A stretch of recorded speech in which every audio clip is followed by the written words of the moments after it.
দোষী চোখ, কলমে শাওন শিকদার। চোখ দুটি দোষী করে লেখা এই কবিতা, কেউ তো দেখে না হিয়ার ভেতরের ছবিটা।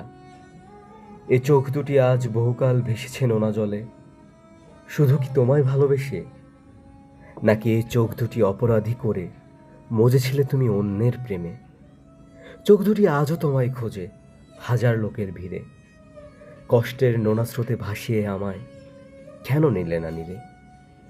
চাতক পাখির মতো আমি থেকেছি বহুকাল চাহিয়া, ভালোবাসার বিনিময়ে কষ্টই শুধু গেলাম পাইয়া। তাই আজ সকল দোষের দোষী হলো আমারই নয়ন, কেন তোমায় নিয়ে দেখাইবে স্বপন? তাই তো আমি নিজের দিকে তাকিয়েই ভেঙেছি 5টি দর্পণ।